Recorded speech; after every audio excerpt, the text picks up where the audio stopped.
आइए हम लोग क्वेश्चन नंबर 7 देखा जाए। क्वेश्चन नंबर 7 में क्या है, a tent is in the shape of a cylinder.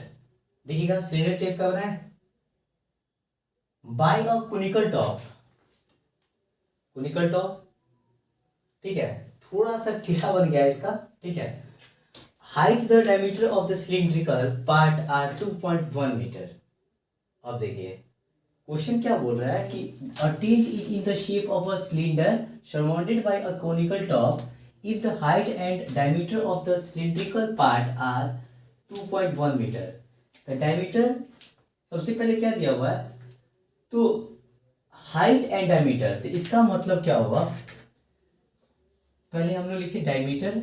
Diameter कितना दे रखा है, डायमीटर इक्वल टू दिया 4 और हाइट हाइट इक्वल टू कितना दिया हुआ 2.1 मीटर। 2.1 मीटर। उसके बाद respectively and the slant height of the top. Slant height लिख दे रहा, क्या दिया हुआ स्लैंट हाइट है, यहाँ पे दिया हुआ देखिए तो स्लैंट हाइट, ठीक है।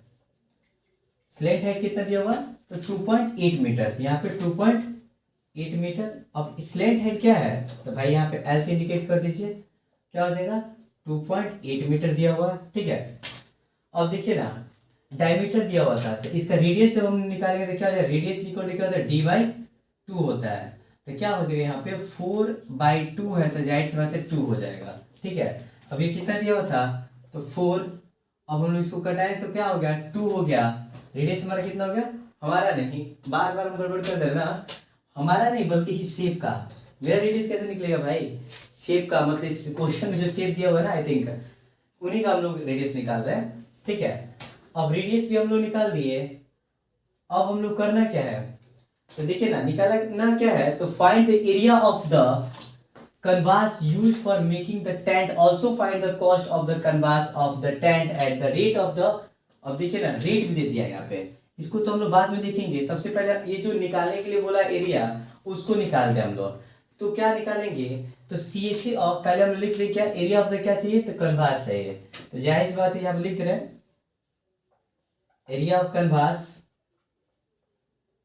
इक्वल टू यहाँ पे क्या हो जाएगा, find the cost of the canvas पे दिया हुआ, तो पहले हम लोग एरिया तो निकाल लें, तो सी एस सी क्या हो जाएगा, सी एस सी का फुल नेम हो जाएगा कॉर सरफेस एरिया। तो area curved surface area of किसका, तो कोन का, प्लस और उसके बाद क्या हो जाएगा curved surface area of cylinder, ताकि उसके बाद तो कुछ दिया ही नहीं है, तो आप लिखेंगे क्या curved surface area of cylinder. Cylinder हो गया ना। अब देखिए अब हम लोग कॉस सरफेस एरिया का फॉर्मूला क्या होता है, तो पाई आर एल होता है, और plus cos surface area of cylinder क्या होता है 2 पाई आर एच होता है, 2 पाई आर एच होता है। देखिए ना पाई आर एल यहाँ पे 2 पाई आर एच यहाँ पे है, आप चाहे तो कॉमन कर ले या नहीं करेंगे तभी कोई दिक्कत नहीं है, यदि कॉमन कर लेते तो और ही बेटर होगा। तो देखिए पाई कॉमन कर लेते, चूंकि पाई यहाँ पे भी है, आर कॉमन कर लेते, आर यहाँ पे भी, आर यहाँ पे भी है, बट हुआ क्या कि L और H अलग अलग है, तो जाहिर सी बात है जैसे है वैसे लिख देंगे हम, ठीक है। तो यहाँ पे 22/7 और रेडियस हमारा कितना है, तो हमारा नहीं बल्कि इस क्वेश्चन का रेडियस कितना है 2 है। अब हम क्या करेंगे, L हमारी कितनी है, हमारी नहीं, बार बार ये गड़बड़ हो जाएगा ना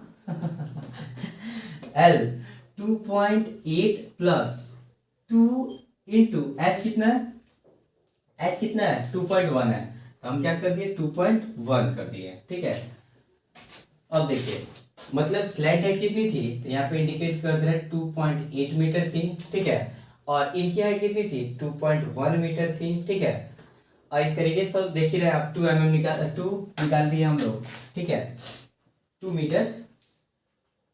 अब देखिए अब इन दोनों को सम करेंगे, जगह कम बच रहा है, 2 में 22 से मल्टीप्लाई करेंगे तो 44/7 हो जाएगा, इंटू पहले इंटू नहीं पहले इनके अंदर काम कर लिया जाए ना, 2.8 प्लस 2 में 1 से मल्टीप्लाई करेंगे 2 में 2 से मल्टीप्लाई करेंगे तो 4.2 हो गया, ब्रैकेट क्लोज।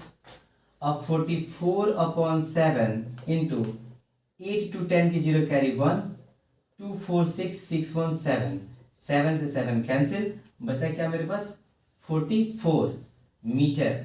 अब यहाँ पे बोला क्या गया था ये तो भाई एरिया निकाल दी, एरिया ऑफ कैनवास कितना हो गया 44 मीटर। उसके बाद क्या बोला गया था कि find the cost of the canvas, हम लोग एरिया निकाल दिए अब हम लोग एरिया निकाल दिए, अब निकालना क्या है, ये बोला है ना कि पर मीटर स्क्वायर का मतलब 1 मीटर बोला ना कि पर मीटर स्क्वायर, तो 1 मीटर स्क्वायर बराबर कितना 500 रुपए। तो भाई जाहिर सी बात है हमारे पास 44 है 44 है, तो हम क्या करेंगे, जब एक का दे दिया 500 रुपए तो क्या लिखेंगे यहाँ पे, तो 44 मीटर इंटू कितना 500 रुपीज दिया है ना, तो मल्टीप्लाई जब करेंगे ना, तो आइए यहाँ पे रफ कर लेते हैं, लिख दीजिए रफ, दिक्कत नहीं, इसलिए लिख रहा हूं क्योंकि आपको दिक्कत ना हो, मतलब मुझे जरूरत भी नहीं थी ना मल्टीप्लाई करने की जरूरत है, डायरेक्ट भी हम कर सकते हैं, बट देख लीजिए आपकी भी हेजिटेशन क्लियर हो जाएगी। हम ऐसा कोशिश करते हैं कि आप लोगों को हेजिटेशन ना रहे, इसलिए हम एक एक पॉइंट को दिखा रहे हैं, ध्यान से देखते चलिए। 0 0 4 5 20 0 0 4 5 20 0 0 0 और यहाँ पे 2 2 कितना 1 0, फिर दूसरा तीसरा और 2 2 0 2 2 0 0, तो क्या हो जाएगा यहाँ पे 2 2 0 0, ये क्या हो गया रुपीज हुआ, मतलब क्या निकला 1 मीटर पर मीटर स्क्वायर का दाम कितना दिया हुआ था 500 रुपए, और 44 मीटर का कितना हो गया, तो देखिए ना 1 10 100,000 10,000 22,000 रुपीज हुआ। यदि आपको इसमें कहीं भी दिक्कत हो तो हमें कमेंट बॉक्स में कमेंट करके बताएं, और हाँ अभी भी मैं बार बार एक ही चीज बोलूंगा, क्योंकि मुझे आपसे कुछ नहीं चाहिए हमें सिवाय एक लाइक, सब्सक्राइब और शेयर के अलावा, support for my channel and videos, आपका सहयोग ही मेरा बहुत बड़ा हेल्प होगा, इसलिए प्लीज हमें सपोर्ट करें ताकि हम भी ज़्यादा कुछ तो नहीं लेकिन आपके लिए हम कुछ और बेहतर कर सकें। तो बस आपका इतना ही से सपोर्ट चाहिए कि आप मेरे वीडियोस को लाइक शेयर और कमेंट किया कीजिए, भूलिए नहीं DK क्लासेस 50 को, ठीक है।